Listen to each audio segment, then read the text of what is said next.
Si tu regardes cette vidéo, il y a de fortes chances que tu t'apprêtes à faire un cercle Toltec très bientôt et tu as sûrement cette petite feuille que je t'ai envoyée avec la petite introduction sur c'est quoi un cercle Toltec. Donc le but de la vidéo ici, ça va être d'expliquer tous les rôles qu'on va aborder pour pouvoir répondre aux questions principales, pour raccourcir l'introduction quand on va arriver tous ensemble dans le groupe et pour optimiser le temps pour qu'on ait le plus d'expérience de jouer dans le cercle Toltec plutôt que de le préparer. Donc je t'encourage à bien t'installer. On va passer à travers les 17 rôles principaux que j'utilise pour animer mes cercles Toltec. Alors comme je l'explique sur la feuille, chaque rôle ici présent est un aspect très important que chaque personne en quête de vérité devra apprendre à connaître. Ces rôles jouent sur notre perception et modifient la manière dont nous expérimentons la vie. Prendre conscience de ce qu'ils représentent et développer une relation consciente et amusante avec ces rôles nous met automatiquement sur le chemin Toltec, l'artiste de l'esprit, qui apprend à construire son monde intérieur tel qu'elle le souhaite. Donc, être un Toltec, c'est être un artiste de la perception de l'esprit. Mon but avec ces rôles-là, c'est d'apprendre à connaître, à découvrir qu'est-ce qui se passe en moi, comment ça joue sur ma manière de voir le monde. C'est quoi ma relation avec chacun de ces aspects-là de moi. Et à jouer, à faire des cercles Toltec, je le mets en conscience. Je me mets en fait à observer de manière beaucoup plus évidente, beaucoup moins dramatique aussi, tout ce qui se passe en moi. C'est comme une manière d'exposer l'ego sans l'exposer avec un fusil. Donc c'est pas le mettre au pied du mur avec un fusil comme la plupart du temps on a tendance à le vivre, ça va plutôt amener l'ego à danser avec nous et à nous montrer à quel point il est beau, à quel point il est flamboyant. Et dans le cercle, on fait juste s'observer danser. Et c'est incroyable les prises de conscience et les expériences que ça crée à chaque fois que je suis toujours émerveillé de voir ce que ça fait de faire des cercles Toltec. Ça me surprend moi-même à chaque fois. Donc, évidemment, je suis dans ma voie de continuer à partager ça. J'en ai déjà fait un jeu aussi. Donc, si toi, tu veux apprendre à créer des cercles, à en organiser ou à jouer toi-même au jeu d'introspection, eh bien, je vais en parler à la fin de la vidéo. Il y aura un petit lien pour aller acheter le jeu. C'est sous donation. Et ça me fera un grand plaisir de t'accompagner après que tu aies acheté le jeu aussi pour m'assurer que tu saches bien comment l'utiliser, comment le mettre en pratique de manière générale tous les jours.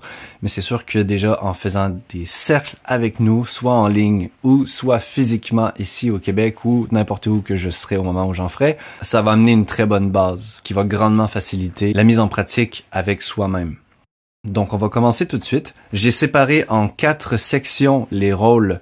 La première section, c'est le jeu mental. Donc c'est aller mettre de l'ordre dans l'esprit. C'est une des choses que j'aime faire le plus et c'est les rôles que j'ai le plus utilisés au début quand j'ai inventé en fait mon propre concept du jeu de découverte de soi, des cercles Toltec. Je me concentrais surtout sur les jeux mentaux pour moi-même comprendre ce que je faisais et pouvoir mieux expliquer le jeu, pouvoir bien m'adapter, bien comprendre les distinctions que les gens faisaient pas. Donc ces rôles-là, ça met de l'ordre dans l'esprit. C'est vraiment ce qui permet de structurer la connaissance, que ton monde mental s'aligne pour que tu puisses commencer à voir ce qui se passe dans le monde émotionnel et dans le monde physique. Parce que le monde émotionnel et le monde physique ne mentent jamais, mais dès qu'on remonte dans le mental, souvent c'est le bordel. On passe du chaos émotionnel à un chaos mental. Donc, mettre de l'ordre dans l'esprit, c'est comme s'offrir à soi-même un espace de sécurité dans lequel fuir quand le monde réel est trop intense, trop bordélique, trop chaotique.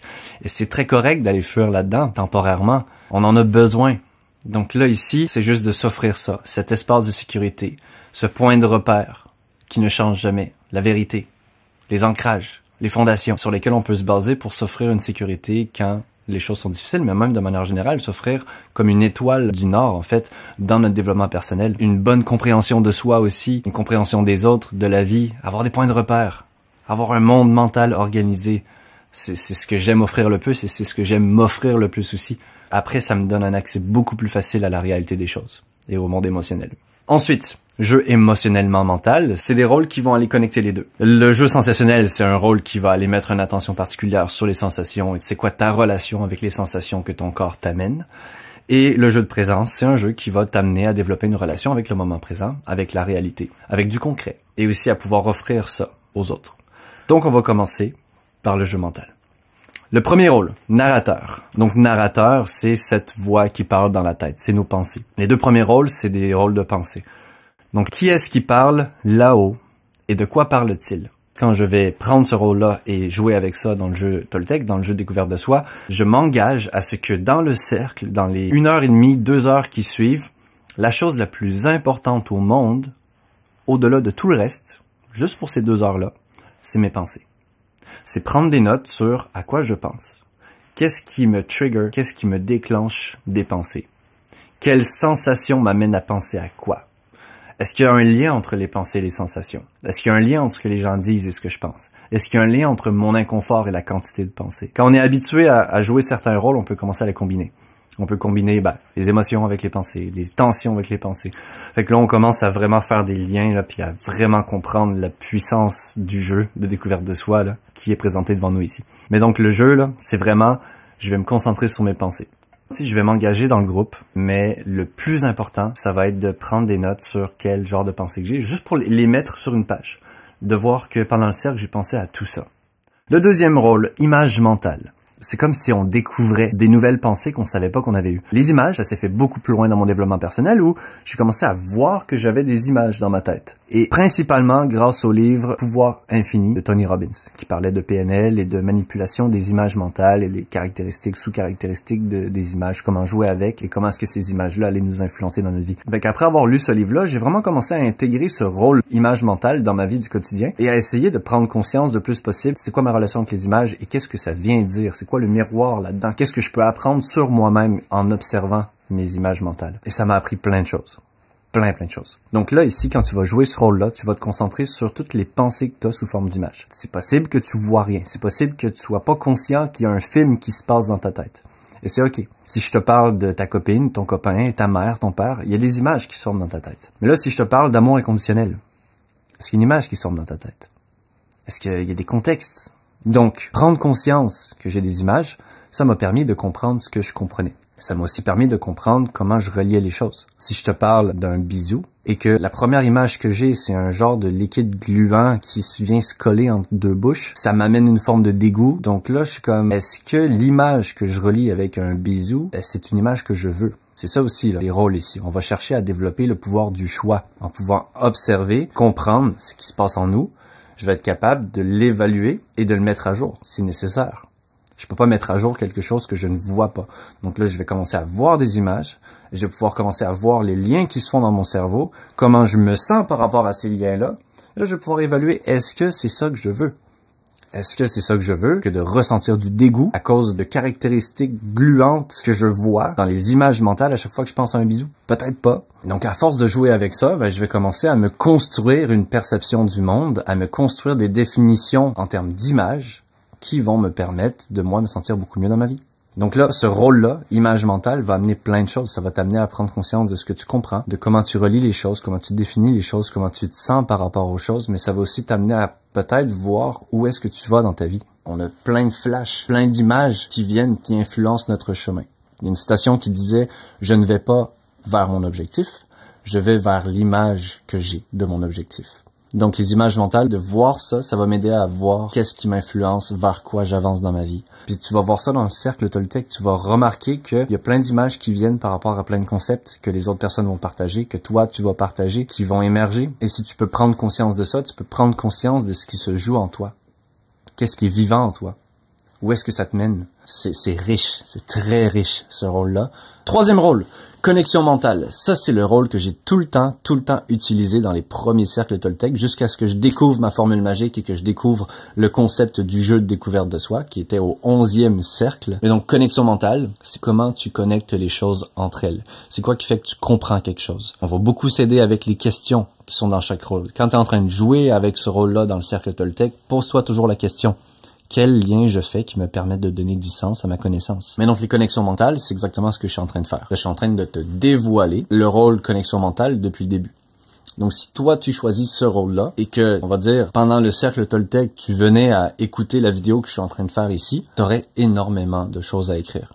Parce que je suis en train de te partager toutes les connexions que je suis en train de faire dans ma tête avec chacun des rôles. Comme là, par exemple, avec le rôle image mentale, je l'ai connecté à le futur, vers là où tu vas, tes objectifs, c'est quoi la vie que tu es en train de créer, la personne que tu es en train de devenir. Je l'ai aussi connecté avec la compréhension, comment tu comprends les choses, est-ce que tu comprends quelque chose. Tu peux avoir la visualisation. Les images mentales, c'est des pensées, c'est des suggestions. Tu peux aussi relier ça à récupérer un contrôle de comment tu te sens face aux situations. C'est quoi tes réactions face à certaines images, certaines situations, certains contextes. Et tout ça, c'est des connexions.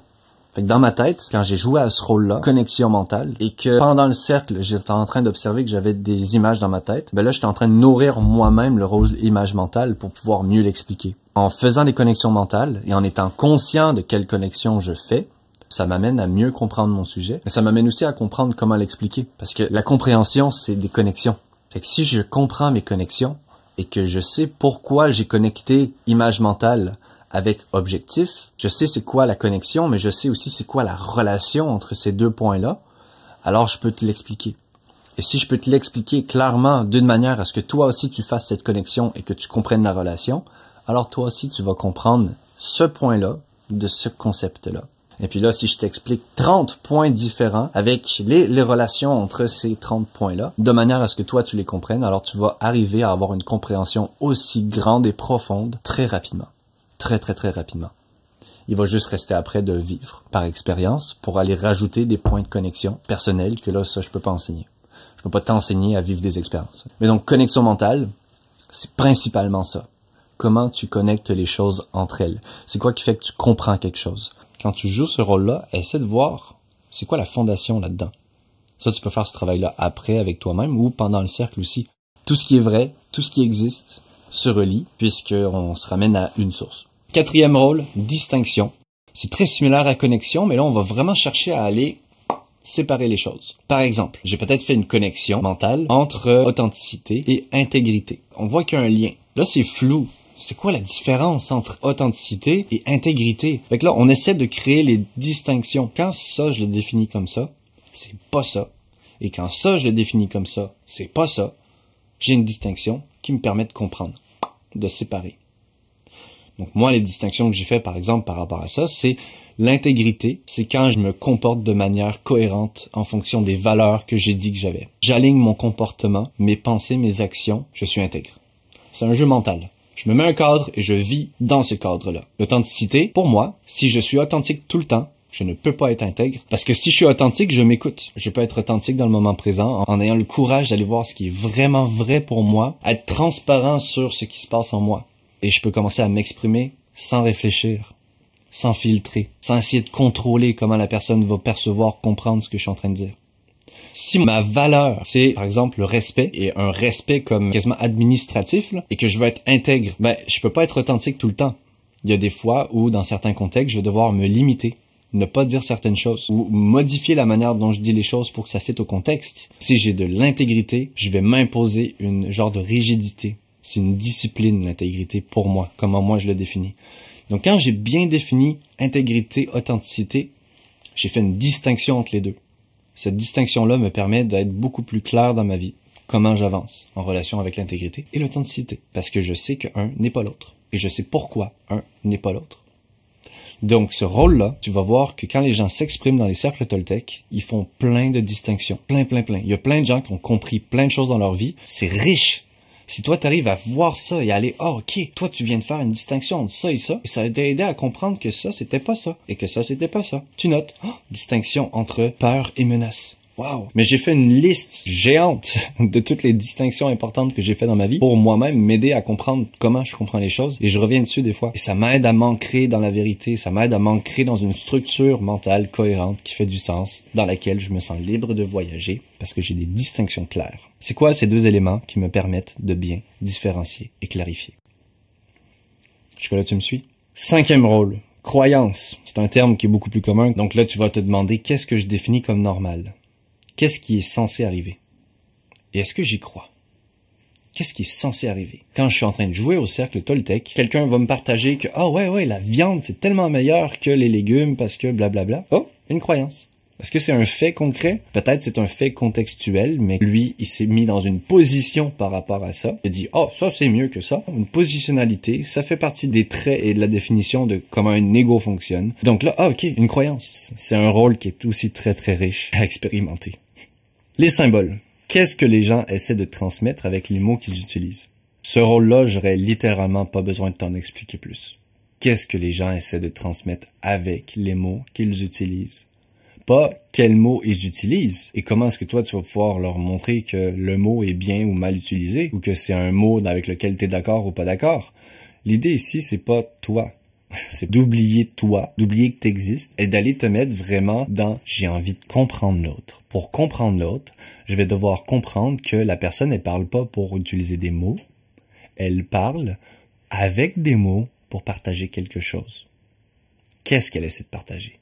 Et tant et aussi longtemps que, selon moi, je peux pas me mettre d'accord avec ce que la personne partage, alors je ne la comprends pas. Et si je ne la comprends pas, je peux pas dire que ce qu'elle dit est faux, puisque je la comprends pas. Je peux pas utiliser mon ignorance pour invalider des théories ou des histoires ou des croyances des autres. Donc, c'est seulement en étant capable de comprendre l'autre personne que je peux dire « Ah, oui » ou « Ah, non, j'ai pas envie de croire à ça ». Et aller jouer avec ce rôle des symboles, ça va nous aider à aller là-dedans, mais ça va aussi nous aider à développer des relations incroyables, parce que là, on va arrêter de s'attacher aux mots. Quand la personne va parler, on va arrêter de s'écouter soi-même, donner du sens aux mots qu'ils utilisent. Je vais plutôt mettre de côté ce que moi je sais, aller écouter la personne, elle utilise ces mots-là pour quoi? Pour me partager quoi? Pour me dire quoi? Et c'est ça que je vais essayer d'aller chercher. C'est quoi qui est derrière les mots dans tout ce que tu me dis? Et tant que je serais pas comme capable d'aller avoir un sens que j'ai compris ça et aller le valider en disant, il me semble avoir compris ou j'ai entendu que et reformuler avec d'autres mots, mais d'une manière qui reste cohérente avec ce que je pense avoir compris de ce que la personne me partage. Et là, la personne, elle me dit, oh ouais, c'est exactement ça. Ben là, je peux dire que, ok, là, je te comprends. Là, je t'ai écouté. Ça, c'est une vraie écoute active. C'est une vraie écoute qui va approfondir ou créer une relation. Donc, les symboles, ça va éliminer tous les conflits dans ta vie. Ça va améliorer tes relations. Ça va t'aider à comprendre aussi pourquoi tu parles. C'est pas pour dire des mots que tu parles. C'est pour partager quelque chose. Si tu es conscient de ce que tu essaies de partager, ça va peut-être être un plus facile d'utiliser les bons symboles en fonction du contexte pour partager ce que tu veux partager. Mais je vais pouvoir adapter mes mots. Si je vais parler à des gens, par exemple, qui ne croient pas en Dieu et qui haïssent Dieu, je vais parler du fonctionnement de la vie, de l'univers. Si je parle à des gens qui sont super spirituels, je vais leur dire mon âme, l'univers, l'énergie, l'amour. Je vais aller utiliser des symboles différents pour parler de la même chose. Au final, je parle de la même chose. C'est juste que les gens qui comprennent pas ce rôle-là vont pas être capables de m'écouter parce qu'ils prêtent trop attention aux mots utilisés au lieu d'essayer de comprendre c'est quoi qui est derrière. Si les gens essayaient de comprendre ce qui est derrière les mots, peut-être qu'il y aurait plus de guerre dans le monde parce qu'on serait capable d'écouter, on serait capable de comprendre. On arrêterait de s'attacher à la forme, on comprendrait le fond. Dans leurs bottes, c'est un rôle qui est très intéressant à jouer. C'est un rôle que j'ai beaucoup joué dans mon développement, dans mon enfance, dans mon adolescence. On va ultimement chercher à voir en quoi est-ce que la personne a raison dans tout ce qu'elle dit. Si je suis dans ses bottes, je vais voir comme elle, je vais penser comme elle, je vais croire comme elle, je vais dire les mêmes choses qu'elle pour les mêmes raisons.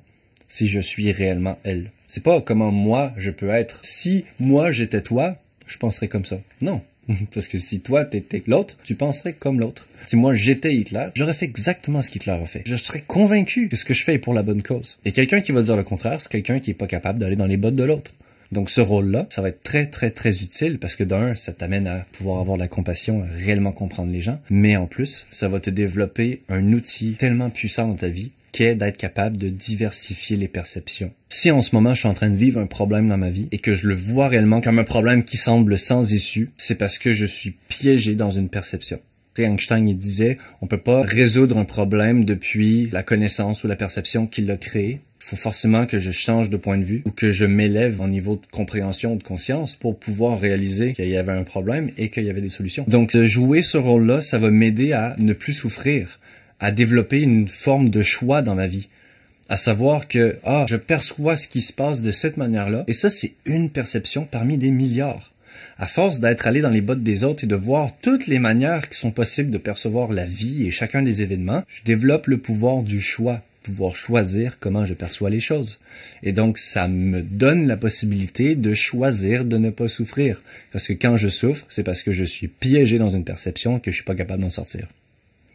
Donc, quand je suis allé dans les bottes des autres, à force de faire des cercles Toltec et d'avoir joué ce rôle-là, je développe en moi le pouvoir du choix, pouvoir choisir comment je perçois les choses. Quand quelqu'un meurt auprès de moi et que j'en souffre beaucoup, je vais pouvoir me rendre compte que, je suis bloqué dans une perception de ce qu'est la mort. Mais, en ayant joué à jouer dans les bottes, puis qu'en ayant exploré différentes cultures du monde, je me suis rendu compte qu'il y avait des cultures qui étaient ultra contents et qui fêtaient la mort d'une personne comme étant un bonus, comme ayant gagné, atteint quelque chose. Ou pareil au niveau de la vieillesse, je peux être super content de vieillir. Enfin, j'ai réussi à me rendre jusque-là. J'ai maintenant un nouveau rôle dans la société que je vais pouvoir développer.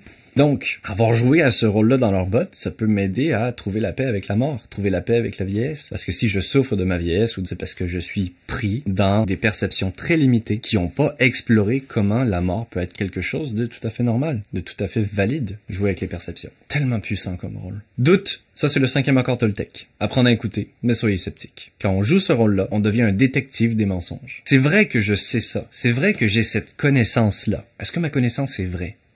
Est-ce que c'est basé sur quelque chose qui est fondé? Des fois oui, des fois non. Donc, douter, il y a une bonne et une mauvaise manière de douter. Si je doute de la vérité, je m'ouvre la porte de l'enfer. Si je doute de tous les mensonges, je m'ouvre la porte de la vérité.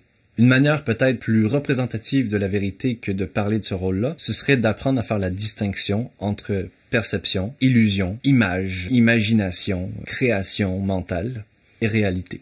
Là, je pourrais te faire référence à un des outils, si jamais t'as acheté le cercle Toltec, là, le jeu, ou si tu me le demandes, je peux te donner cet outil-là. C'est ce que j'appelle la distinction ultime, parce que il n'y a pas de fin à apprendre à distinguer ces deux choses-là, la réalité et la perception. T'attaches pas aux symboles que j'utilise. Il y a plein de différentes manières de les nommer ça. Mais donc ça, ce rôle-là, ça va aller chercher à savoir la différence entre les deux. Parce que la réalité des choses, c'est plus qu'à travers le doute, je vais aller chercher à trouver ma certitude.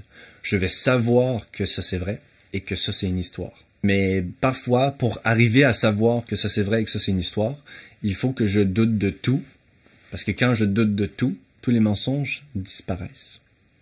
Quand j'arrête de nourrir et de m'attacher et de croire en quelque chose qui n'existe pas, ça n'a aucun autre choix que de disparaître. Donc si j'arrête de croire aveuglément que toute la connaissance que j'ai et qu'on me propose, c'est la vérité, pure et dure, naturellement ça doit s'estomper, ça doit disparaître. Tout ce qui reste, c'est la vérité. Parce que la vérité n'a pas besoin de toi pour exister. La vérité n'a pas besoin que tu t'accroches à elle, que tu lui donnes des définitions, que tu lui dises que c'est vrai ou pas. La vérité est juste là. La vérité existe. C'est ce qui existe. Donc si tu doutes de tout, tu vas t'enlever toutes les illusions et tous les mensonges. Mais le but, c'est pas de douter. C'est un outil de douter. Le but, ça va être de savoir la différence entre les deux. Entre la réalité et la perception. Donc ce rôle-là, ça va être ça. Arrêter de croire aveuglément que toutes mes connaissances, c'est des vérités pures. Et aller voir, est-ce que ce serait pas juste une vérité temporaire? Est-ce que ce serait pas juste une croyance? Une perception, une manière de voir les choses, un positionnement, un angle de vue? Parce que ça, ce rôle-là, le doute, si tu veux bien savoir comment l'utiliser, dis-toi que si tu viens à invalider, à dire ça c'est pas valide, ça ne doit pas exister, t'es dans le mensonge. Immédiatement. Si t'invalides que ça c'est vivant pour elle, que ça existe pour elle, qu'en ce moment elle perçoit ça, ou qu'elle pense ça, t'es forcément dans le mensonge. Comment tu peux invalider quelque chose qui est présenté devant toi? Je suis en train de te dire que je pense ça. C'est valide que je pense ça. Est-ce que c'est vrai que ce que je pense est vrai? Peut-être pas. C'est ça qu'on doute. Donc on n'invalide jamais une personne. Mais on va douter de si ce que la personne dit est vrai.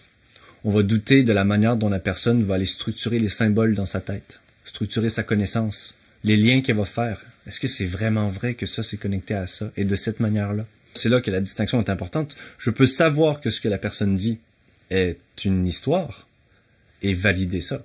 Le doute, c'est savoir. Le but de douter, c'est de savoir. C'est pas d'invalider. Donc quand tu joues à ce rôle-là, n'invalide pas les personnes. C'est ok, c'est valide ce que tu me dis, ça a le droit d'exister. Mais je vais douter de, est-ce que c'est réel? Est-ce que c'est vrai? Et est-ce que moi, je dois être d'accord avec ça? Est-ce que moi, je dois croire que ça, c'est vrai aussi? Supposition. Comment est-ce que je me piège à penser que je peux savoir sans vraiment savoir? À chaque fois que je faisais la définition des rôles pour le jeu Toltec, à Bali, je voyais qu'il y avait plein de personnes, si c'est pas tout le monde, qui faisaient des suppositions sur comment jouer chacun des rôles. Et là, après ça, je me mettais à expliquer les rôles et à dire comment on joue le rôle. Et puis là, les personnes, elles étaient comme « Ah, je pensais pas que c'était ça. » La première étape, quand tu vas jouer à ce rôle-là, ça va être d'abord d'arrêter de croire en toutes les suppositions que tu fais. À chaque fois que tu parles du lien entre le passé et le présent, à chaque fois que tu parles du futur, à chaque fois que tu parles sur la raison du présent, à chaque fois que tu vas essayer d'aller combler des trous par insécurité, comme je dois absolument savoir pourquoi la personne a fait ça. Parce que comme ça, je vais avoir un sentiment de contrôle, de compréhension sur la situation. Je vais faire des suppositions sur pourquoi je pense qu'elle a fait ça. Mais la réalité, c'est que je ne le sais pas. Donc la première chose à faire quand on fait des suppositions, qu'on travaille sur les accords Toltec, ça va être de réaliser que une supposition, ça n'existe jamais. tant que ça n'a pas été confirmé et que c'est devenu un fait. Il y a une distinction entre un fait et une supposition. C'est pour ça qu'on appelle une supposition, parce que c'est pas un fait, c'est une supposition. Et quand la supposition est un fait, c'est plus une supposition, c'est un fait. Ça peut pas être la même chose. Moi, je vois que je fais des suppositions, mais je ne crois pas en mes suppositions. C'est d'apprendre à se dire que, ok, là, je suppose que. Quand ça c'est clair, c'est tellement plus léger. Les relations aussi sont tellement plus simples parce que le point le plus avancé dans mon expérience du rôle supposition, c'est quand je suis capable d'identifier tout de suite que je suis en train de faire une supposition et de ne pas m'engager émotionnellement dans l'histoire que je suis en train de créer avec la supposition. Quand, par exemple, je suis chez moi le soir et que ma copine, ça fait 2 heures qu'elle est censée arriver et qu'elle était à un party, et que je sais que j'ai des patterns de jalousie, par exemple, et que je suis insécure par rapport à elle parce qu'elle est trop belle et que je pense pas mériter une personne aussi belle que ça, puis que je pense qu'elle va trouver quelqu'un de meilleur que moi. Bon, ben là, il y a peut-être un paquet d'histoires, de suppositions sur ça qui va se créer par rapport à mes insécurités. Fait que si je sais que c'est des suppositions, je vais être capable d'évaluer ces suppositions-là et prendre le recul et ne pas aller m'engager émotionnellement dans l'histoire. Parce que si je m'engage émotionnellement dans l'histoire, c'est là qu'il peut y avoir des problèmes, parce que c'est là que si elle rentre à la maison et que l'histoire ne correspond pas du tout à la réalité, il va y avoir un clash. Je vais avoir tout ce bagage en moi de m'être investi dans l'histoire comme si c'était la réalité. Je vais aller vomir ça sur elle, mais si je me suis pas engagé dans l'histoire et que j'ai juste évalué le potentiel comme étant un potentiel, quand elle arrive à la maison, je vais être ouvert à montre-moi, présente-moi là ce qui a créé le retard. Puis quand elle va me le partager, je vais faire comme ok. Quand je fais des suppositions, de jouer à ce rôle-là, si ça peut t'amener là, je sais que tu vas revenir me remercier. Je sais que ça va transformer ta vie. D'apprendre à ne pas s'engager émotionnellement dans une supposition avant qu'elle ait été vérifiée. Puis même à ça, même si elle a été vérifiée, ça me servira à quoi de m'engager émotionnellement dans ce fait-là? Acceptation, la base de tout. Accepter la réalité, puisqu'il n'y a rien d'autre que la réalité. Si j'ai fait des suppositions sur comment la réalité est censée être, alors je vais m'engager émotionnellement dans plein d'histoires et je vais résister à la réalité. Et là, je vais me rendre compte à quel point le rôle tension, qui est tout à la fin de la liste, est important, parce que ça va me créer tout un paquet de tensions qui vont me faire souffrir et qui vont me faire détester ma vie ou me faire me détester moi à cause de toutes les suppositions que j'ai fait. Plein de ces suppositions-là qui n'ont pas été vérifiées, qui n'ont pas été ancrées, elles vont se transformer en croyances. Les croyances vont m'amener tout un paquet de perceptions qui vont m'amener à voir la vie d'une certaine manière, qui fait que je vais vivre dans un monde imaginaire aucunement connecté à la réalité. D'accord? Donc là, on est dans le jeu mental. Tu vois à quel point est-ce que tout ça est relié? Comment est-ce que la clarté de bien connaître et bien ancrer ces symboles, ces rôles-là, de savoir c'est quoi ma relation avec le narrateur, les images mentales, les connexions mentales, les distinctions, les croyances, les symboles, la perception avec ma connexion avec la réalité, et c'est quoi les histoires, comment ça se manifeste? Comment ça, est-ce que ça peut m'aider à vivre? Maintenant, on va passer au jeu émotionnellement mental. Les attachements. Si tu veux remplir ton rôle distinction, là, ou ton rôle connexion mentale, c'est ça. Un attachement, c'est une connexion avec une tension. Les attachements, quel savoir, connaissance est-ce que j'ai l'impression que je dois défendre? Ou même c'est quoi ta relation avec les attachements? Tu vas voir ça, mais il y a tellement de belles manières dont les attachements se manifestent dans les cercles Toltec. On en voit partout. Si j'ai un attachement pour le bonheur, je vais aller demander à ce que j'ai plus de bonheur, je vais vouloir du bonheur, je vais penser au futur, au jour où j'aurai du bonheur, et je vais vouloir que ce bonheur reste. Si je suis attaché envers le bonheur, je vais voir à quel point je m'interdis d'être triste, je m'interdis de souffrir, je rejette la souffrance. Non, la réalité du moment présent n'a pas le droit d'exister. Ben forcément, je vais souffrir, parce que je pense que la réalité du moment présent n'a pas le droit d'exister. C'est absurde. Mais pour les gens qui y croient et qui sont identifiés à leurs suppositions, à leurs attachements, à leur ego, à leurs émotions, ben ça a du sens. C'est comme ça qu'ils perçoivent le monde.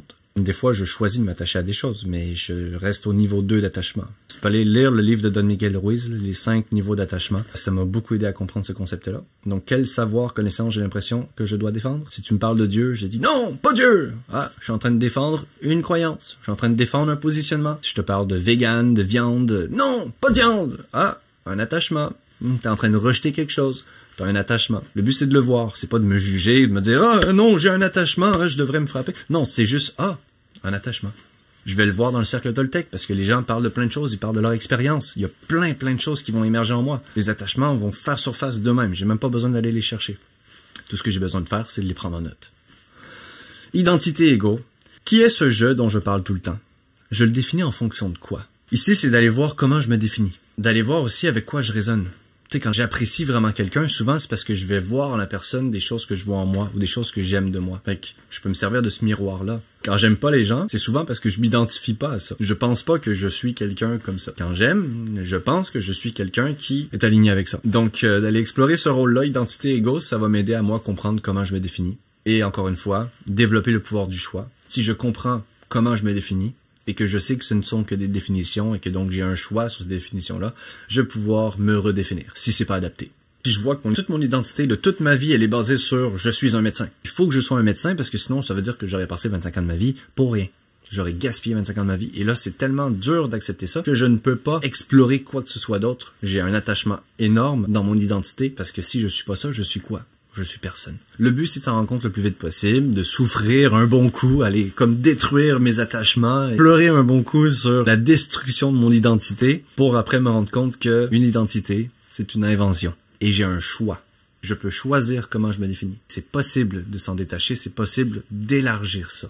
Allez-y doucement. Faites juste vous rendre compte que vous êtes plus que ce que vous pensez que vous êtes, que vous pouvez éventuellement être un peu ce que vous voulez. Et c'est pas parce que vous pouvez être tout que vous devez être tout. Peut-être que d'être un docteur très fermé, très rigide, c'est parfait. Et c'est peut-être exactement ça la vie que tu as envie de vivre. Et c'est OK. Moi, tout ce qui m'intéresse, c'est de savoir que tu sais que si tu n'as plus envie d'être docteur, tu peux. Et si jamais un jour tu devais ne plus être docteur, parce que on t'a enlevé ta licence de docteur, ben ton monde va pas s'écrouler. Tu vas pas vivre à travers une souffrance incommensurable pendant des années, parce que la seule chose que tu pensais que t'étais, ben tu l'es plus. Donc, de pratiquer ce rôle-là, ben, c'est clarifier c'est quoi mon identité, comment je l'ai construit, par rapport à quoi, c'est quoi toutes les histoires que je me suis inventées ou les histoires que j'ai acceptées des inventions des autres pour me définir. Et c'est OK. C'est pas parce que c'est des histoires que c'est pas bon. C'est pas parce que c'est du bullshit que c'est pas bon. C'est pas parce que c'est du mensonge que c'est pas bon. C'est de toute façon, tout ce qui est dans le monde de la perception est une histoire, est un mensonge, est une invention. J'ai créé ça. Mais je peux aussi créer autre chose. Ou je peux créer différemment. Les accords. Les accords, c'est les bébés de la croyance. Donc, ce rôle-là, ça va être vraiment d'aller simplement voir en soi, pendant le cercle Toltec, est-ce que je dis oui ou est-ce que je dis non? Est-ce que je veux dire oui et je dis oui? Est-ce que je veux dire non et je dis non? Ou est-ce que je veux dire oui et je dis non? Ou est-ce que je veux dire non et je dis oui? Si tu peux te concentrer juste sur oui et non pendant tout le cercle Toltec, tu vas faire une excellente job. Et prendre des notes, évidemment. À quoi est-ce que je donne mon pouvoir? Et mon accord. Et est-ce que ça m'aide? Quelqu'un a dit que, je reviens toujours au même exemple parce que c'est le plus facile, la viande c'est bon. Bon ben plus il y aura un oui fort ou un non fort, plus aussi je peux comprendre que j'ai des attachements, que j'ai des croyances profondément ancrées. Donc les accords, c'est ce qui va, dans le moment présent, aller intégrer, aller mettre dans mon univers personnel des graines qui vont avec le temps se transformer en croyances. Et ces croyances-là vont naturellement aller créer des tensions dans moi, du positionnement, des attachements. Ça va m'amener à faire des suppositions, ça va m'amener à penser que je sais la vérité. Donc les accords, c'est aller dans la source de tout ce qui crée mon monde perceptuel. Si on se revient à la structure de connaissance des Toltecs, mon rêve. Mon rêve, je le crée en faisant des accords. D'où les 4 accords Toltec. 4 choses à quoi je veux m'entraîner à dire oui. Et à force de m'entraîner à dire oui à ces 4 accords Toltec-là, je reviens dans une fondation qui va dissoudre beaucoup de mensonges. C'est ça la promesse de ce livre-là. Faire 4 accords basés sur le concret, sur la réalité, sur des vérités, pour aller dissoudre toutes les illusions. Il y a tellement d'illusions qui viennent de ces 4 accords-là, si on les a pas complètement intégrés, que c'est pour ça que les livres sont aussi puissants et aussi efficaces. Parce que ça nous donne réellement l'impression de se réinventer. Donc, à quoi est-ce que je donne mon pouvoir? Chaque fois que je dis oui, et ça peut être aussi de dire oui à la réalité de ce qu'une personne m'offre. La personne va dire, c'est de ta faute, tu te fais ça. Oui. J'ai dit oui à un fait, c'est de ma faute. OK, je prends mes responsabilités. Maintenant, on fait quoi? Mais si je dis oui à ça, plus l'histoire que je me suis inventée là-dessus, c'est de ma faute, fait que je suis une merde, puis là, il va pas m'aimer, puis il va me rejeter. Ben là, je dis oui à beaucoup plus qu'un fait. Et ce oui-là va s'intégrer dans moi, et ça va planter des graines. C'est des graines de caca qui vont faire des arbres de caca, qui vont m'amener à percevoir la vie comme du caca. Donc, de comprendre les accords, de voir pendant le cercle Toltec à quoi je dis oui, à quoi je dis non. Tu penses-tu que ça va t'aider pas mal beaucoup? Oui! Les émotions. Qu'est-ce que je ressens et qu'est-ce qui a déclenché cette sensation? Tu vas juste faire ici une analyse de ce que tu ressens et de pourquoi tu le ressens. Ça va t'aider à comprendre tes positionnements, tes croyances, ton identité, tes attachements. Ça va t'aider à comprendre tous les rôles en fait, parce que tous les rôles sont reliés. Puisque c'est quoi que j'ai dit au début? La vérité va toujours se connecter. Tout ce qui est vrai, tout ce qui existe, se connecte. Tout est lié si ça existe. Les émotions sont liées avec tous les autres rôles. Fait que dans le cercle Toltec, tu vas forcément vivre des émotions. Sinon, tu t'appelles un psychopathe. Donc, ici, c'est de faire une liste de « j'ai ressenti ça quand on a parlé de ça. J'ai ressenti ça quand il y avait un silence. » Pourquoi? Parce que je pensais à ça ou parce que je croyais que le silence, blablabla. Fait que là, c'est juste faire comme, clairement, là, aller mettre une grosse flashlight sur c'est quoi mon monde intérieur, comment j'ai construit mon rêve et comment ce rêve-là, il me fait me sentir moi. Et est-ce que je veux que ça continue comme ça? Étape numéro 1, accepter. Étape numéro 2, valider. Étape numéro 3, j'avance vers un idéal. Fait que là, ben, à force de jouer à Cercle Toltec, puis à comprendre mon pouvoir du choix, je vais pouvoir changer ma perception, changer la manière dont je réagis, comment je me sens par rapport à la vie, aux événements, et ça va m'amener tout un paquet de choses cool. Le type d'énergie, ce rôle-là, ça va être de prendre note, prendre conscience. Où est-ce que je parle? Quand je parle en ce moment, est-ce que mon énergie elle est ancrée dans la certitude, dans la confiance? Ou est-ce que je parle avec mes émotions? Et là, je suis engagé, puis là, je veux te faire vivre mon histoire. Ou alors, est-ce que je parle depuis ici parce que je suis incertain, c'est pas fondé, j'ai pas de confiance, je me sens très inconfortable dans le contexte ici, puis j'ose pas trop dire parce que peur de répercussions. Fait que tu sais, de voir, elle est où mon énergie, où est-ce que je suis ici? Comme là, j'étais en train de t'expliquer plein d'affaires, puis là, je suis dans mon monde mental, puis est-ce que c'est le bordel dans le monde mental ou est-ce que c'est clair et c'est organisé et je peux aller chercher tout là de manière très très facile? Le type d'énergie m'aider à prendre conscience de cette distinction-là entre l'énergie féminine, l'énergie masculine, une énergie masculine blessée, une énergie masculine saine, une énergie féminine blessée, une énergie féminine saine. Et comment est-ce que ça se manifeste dans les relations? Puis là, je voyais que des fois, je parle d'ici, des fois, je parle d'ici, des fois, je parle d'ici, des fois, je parle d'ici. Je vais aller voir plein de schémas sur Internet aussi, là, sur les 7 chakras et tout ce que ça représente. Ça va t'aider à mieux comprendre qu'est-ce que j'essaie de dire avec ce rôle-là. Tu peux aussi aller voir dans le cercle Toltec, là, les personnes, elles parlent depuis quel genre d'énergie. Tu sais, est-ce que c'est une énergie de confiance, chaude, pleine d'amour, ou est-ce que c'est plein de jugement? Puis le jugement, c'est souvent dans une colère, mais c'est pas quelque chose qui est ancré parce que c'est une projection de perception. Fait que ça va être des choses qui vont se jouer là souvent en haut.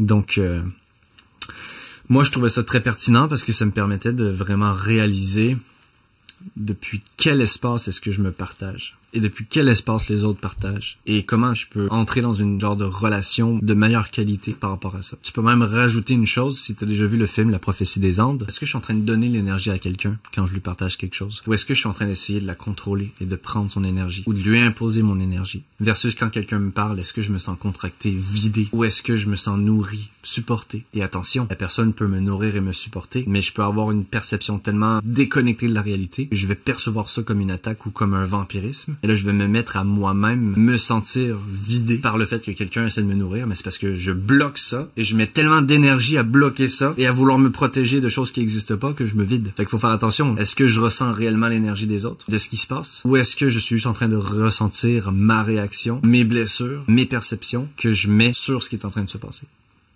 Ça aussi, c'est une très bonne chose à distinguer quand tu joues à ce rôle-là. Ok, c'est réel, je peux ressentir l'énergie des autres. Mais c'est très rare. C'est très rare. Et si tu penses que tu ressens tout le temps l'énergie des autres, beware, fais attention. C'est peut-être du gros bullshit. T'es peut-être juste en train de faire beaucoup de projections. Et t'es peut-être en train de connecter avec tes interprétations de leurs signes faciaux que toi, consciemment, t'interprètes pas, mais que ton subconscient, lui, il capte. Et toutes les tensions et les réactions. Et c'est tellement complexe, l'esprit humain. Donc, jouer ce rôle-là, pour moi, c'est plus un rôle qui est intéressant à étudier, à explorer quand je suis rendu là. Ça peut être cool. On est rendu dans les jeux de présence. Donc le moment présent, c'est forcément un jeu de présence puisque je vais prendre des notes sur quand je suis dans le moment présent. Mais attention, ici le but c'est pas de rester le plus présent possible puisque je n'ai aucun contrôle là-dessus. Mais j'ai un contrôle sur quoi? Je vais prendre des notes sur comment j'ai fait pour revenir au moment présent. Parce que je me rends pas forcément compte de quand est-ce que je quitte le moment présent, mais je me rends compte de quand est-ce que j'y retourne. Puis là, c'est comme, là, je suis présent. Ça y est. Et c'est quand je réalise que je suis présent que là, je prends des notes. Quelles notes je prends? À partir de quel moment est-ce que j'ai arrêté d'être présent? C'est quoi qui s'est passé au moment où j'ai arrêté d'être présent? Est-ce que c'est parce que la personne a parlé de véganisme? Puis que là, j'avais tellement d'attachement et de charge émotionnelle que ça m'a déconnecté de la réalité, que ça m'a envoyé dans des histoires de plein de choses? Ou est-ce que c'est parce qu'il y a juste eu quelque chose de full intéressant et Je suis parti dans le mental pour réfléchir à ça parce que waouh, c'est vraiment intéressant et j'ai envie d'explorer ça. Fait que là, je suis en train d'entendre la personne, mais je suis plus en train de l'écouter. Donc tout ce qu'elle dit, ça passe dans le vent parce que moi, je suis dans une bulle de pensée. Puis là, je reviens à la réalité, je suis comme oh, je pensais l'avoir écouté et souvent, on croit réellement avoir écouté l'autre personne. Si la personne me demande qu'est-ce que je viens de dire, là, c'est là où la bulle se pète, incapable de redire ce que tu viens de dire parce que je suis en train de penser. Et puis là, je me suis ramené peut-être parce qu'il y avait un mot qui a dit qui m'a ramené, ou peut-être parce que j'avais une sensation dans mon corps qui m'a ramené à ma présence. Où j'ai réalisé que j'avais besoin de respirer et que ça fait du bien de respirer. Donc, le jeu de présence, moment présent, combien de fois je serais capable de me ramener en présence? Le but, c'est juste de te ramener le plus souvent possible. Quand j'ai shifté la méditation à « je dois rester le présent le plus longtemps possible » à « combien de fois je vais arriver à me ramener en présence dans cette méditation-là » ça a shifté complètement mon expérience de méditation. Parce que là, je me suis concentré sur quelque chose que j'étais en contrôle de faire. Compter le nombre de fois que je retourne dans la réalité. Mais je suis pas en contrôle de ce qui me fait quitter. Je suis pas en contrôle de quitter ou non. Je suis juste en contrôle de développer le plus de conscience possible sur la distinction entre être connecté au moment présent et être dans une histoire ou dans une bulle ou déconnecté. Et des fois, c'est tellement fin la distinction entre les deux. Il y a des layers là de pas être dans le moment présent qui sont tellement transparents qu'on a l'impression qu'on est dans le moment présent. Là, je suis en ce moment présent complètement à toi. Peut-être que je suis en train de faire des suppositions sur pourquoi tu me dis ce que tu me dis, ou que je suis en train de vivre dans des symboles ou dans une interprétation. Il y a plein de petits filtres très subtils qui peuvent aller se mettre entre moi et le moment présent. Mais vraiment, là, le point principal, c'est combien de fois je peux me ramener. Et qu'est-ce qui m'a ramené? Et qu'est-ce qui m'a fait sortir? Ça va m'aider. Comme il explique très bien Eckhart Tolle dans son livre du pouvoir du moment présent, il est impossible de souffrir dans le moment présent. Et quand on comprend ça, on comprend à quel point on croit être dans le moment présent très souvent, mais qu'on ne l'est pas. Et à quel point c'est quelque chose de rare et de très précieux, le moment présent. Et la valeur que ça a. Et la profondeur que ça a. Tension. Qu'est-ce qui me fait résister d'accepter la réalité qui se présente devant moi? En gros, pourquoi je souffre? Parce que je résiste la réalité. Ça, c'est un rôle que je trouve tellement utile parce que ça va m'aider à mieux comprendre c'est quoi mes mécanismes de non-acceptation de la réalité. C'est quoi tout ça qui se passe en moi qui fait que je suis en train de souffrir. En mettant l'observation sur la tension, je me crée comme un pont. Tu sais, c'est comme si la cause de ma souffrance était inaccessible. Et en mettant mon attention sur le rôle de tension, je vais aller mettre une première grippe sur, OK, là, il y a une souffrance. Parce qu'il y a une souffrance, il y a une tension. La tension, elle va vers où? Parce que si je fais juste voir qu'il y a une souffrance, je peux pas forcément voir elle va vers où. Donc là, c'est comme me donner un outil qui me permet de mieux me comprendre, de mieux comprendre comment je souffre et les différentes manières créatives que j'ai trouvées de me faire souffrir et de pas accepter la réalité. À chaque fois que j'accepte pas la réalité, il y a une tension. C'est obligé. Je peux pas être en paix totale et ne pas accepter la réalité. Si j'accepte la réalité, il y a aucune tension en moi. Si je suis dans l'amour, dans la paix, il y a aucune tension. C'est des tensions, c'est parce qu'il y a de l'ego. C'est de l'ego, il y a des histoires, il y a des potentiels que j'accepte pas la réalité pleinement. Donc, la tension, ça pourrait être, là, en ce moment, il y a quelqu'un qui est avachi et qui est très mal positionné. Et là, ça me crée une tension parce que je vois ça comme un manque de respect. Ah, est-ce que c'est vrai que c'est un manque de respect ou est-ce que c'est une histoire? Soit une supposition ou une croyance. Et là, je vais donner peut-être beaucoup trop d'énergie à cette croyance-là, au point où moi, je vais commencer à me sentir très mal parce qu'il y a une personne qui est assise d'une certaine manière et que j'ai décidé de définir ça comme étant une mauvaise manière. Donc, je suis comme en train d'invalider ça. Lui, il a pas le droit de s'asseoir comme ça. Ça devrait pas être comme ça. Ça devrait être différemment. Et même des fois, je suis persuadé que ça devrait être différemment. Fait que là, il y a encore plus de tension parce que je suis sûr que j'ai raison. Puis que lui, il a tort. Et ça crée de la tension parce que je n'accepte pas le moment présent, présenté devant moi.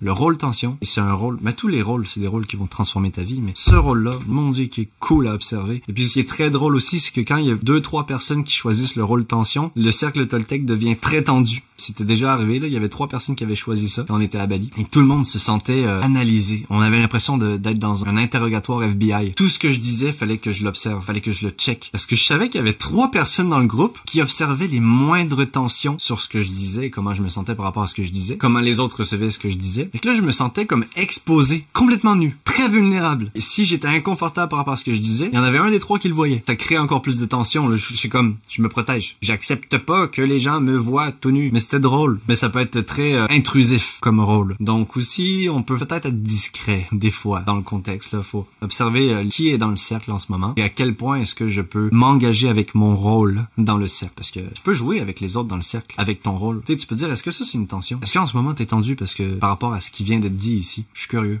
Est-ce que mes observations sont vraies? Tu sais, parce que sinon on fait juste faire des suppositions. Mais on peut interagir avec les autres On peut observer les autres et apprendre sur le rôle en observant les autres, ou on peut s'observer soi-même et découvrir la magie d'à quel point c'est vaste et riche, toutes les différentes manifestations que ces rôles-là ont de vivre en nous. Et c'est quoi notre relation avec ça?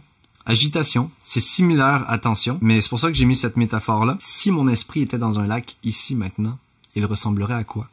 Et est-ce que je pourrais voir les étoiles dans le lac? Quand le lac il est tout calme, il n'y a pas de vent, il n'y a rien qui bouge dedans, il n'y a pas de rivière qui tombe dedans, c'est juste un lac et tout est calme. Et que moi, je suis avec mon canoë sur le lac, si l'eau, elle est pure, je vois jusque dans le fond du lac. Je vois tous les poissons, je vois tout le contenu du lac. Je vois tout le contenu de mon esprit. Mais dès que j'ai de l'agitation, il y a des roches qui tombent dans le lac, puis il y a des arbres qui sont en train de s'écrouler, il y a des tornades là, qui se mettent à... Bon ben là, tu te doutes bien qu'on voit plus rien dans le lac. Plus je suis agité, moins je suis capable de voir ce qui se passe en moi, moins je vois clair sur ce qui se passe dans le monde. Mon miroir est tout brouillé, je vois plus rien, je suis aveugle.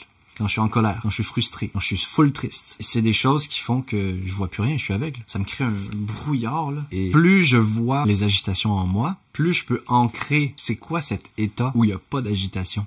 Et quand j'ai ancré en moi l'état où j'ai pas d'agitation, comment je vois le monde quand je suis calme? Ça, c'est ma vérité. C'est ce qui est réellement vivant en moi. Parce que quand je suis très agité, c'est comment ma blessure voit le monde, comment mon ego voit le monde, comment mon enfant intérieur, comment toutes les shadows, les ombres, les choses que je connais même pas de moi voient le monde. Tout ça, c'est plein de mensonges, plein d'illusions. J'ai plus cette capacité de raisonner correctement, ou en tout cas moins. Et puis là, les choses sont plus émotionnelles, plus filtrées. Donc, agitation, là, super beau aussi comme rôle à explorer. Ça m'amène à vraiment voir à quel point est-ce que ma perception est distordue par les causes de l'agitation. Et quand je suis agité, pourquoi je suis agité? Qu'est-ce qui a créé l'agitation? Et qu'est-ce que ça me fait faire, l'agitation? Où est-ce que mon attention elle va tout d'un coup? Sur toutes les potentielles menaces que mon ego est en train de voir. Est-ce que je suis agité et que j'ai l'impression que je me fais attaquer? Donc, en ayant pris conscience de mes doutes, de mes suppositions, des symboles, des croyances, en ayant fait des distinctions, en ayant fait des connexions mentales, en ayant conscience de mon narrateur, en ayant connaissance de mes attachements, de mon identité, des accords que je crée, de mes émotions, de l'énergie dans laquelle je suis, des tensions, de l'agitation, je vais savoir comment est-ce que j'ai fait pour créer une copie de tellement de choses et me faire souffrir avec des choses qui sont censées passer avec le moment présent. C'est la seule manière qu'on a de souffrir, hein, parce que la nature de la vie, c'est le changement. Alors s'il y a quelque chose qui change pas, c'est parce que j'ai créé une copie, et puis que je me suis attaché à ça. Et j'ai dit, non, ça doit pas exister. Et pour dire non, ça doit pas exister, il faut que je sois attaché. Il faut que je continue de le pousser. Bref, on arrive à la fin. On est déjà à 17 rôles. La liste complète dans le jeu Toltec, c'est 20 rôles, peut-être même 21. Oui, il y a 21 avec le Joker. Donc, c'est quelque chose qui t'intéresse et que tu veux aller encore plus loin, tu peux acheter le jeu. C'est sous donation. Mon but, c'est de partager ça. Et si vraiment ça résonne avec toi et que tu as envie d'explorer ça en profondeur, let's go. Et je t'encourage. Je vais être là pour te supporter. Je veux que tu comprennes. Je veux t'aider. Je veux que ça ait de la valeur pour toi. OK? Voilà. Si tout ça là a été écouté dans le but de te préparer au prochain cercle Toltec, j'ai très hâte de te rencontrer, qu'on joue ensemble et qu'on explore tous ces rôles incroyables. Parce que là, tout ce que je t'ai partagé, c'est rien comparé à la quantité d'informations, de notes que tu vas prendre sur chacun des rôles. C'est une vie entière de découverte, d'exploration, d'admiration. Et je serais très content de voir que j'ai pu participer à ça et le partager avec toi dans ta vie. Merci de m'avoir écouté. Merci de t'être intéressé à tous ces rôles d'introspection et d'avoir cherché à connaître différentes parties de toi. Je sais que dans cette vidéo, j'ai partagé plein de choses qui viennent de mes propres croyances et de mes propres biais. T'es pas obligé de croire à tout et de prendre ça comme une vérité dure et pure. Je t'encourage à respecter le 5e accord Toltec qui apprend à écouter, mais sois sceptique. Vis tes propres expériences et réalise par toi-même ce qui est vrai pour toi. On se voit très bientôt dans un prochain cercle Toltec.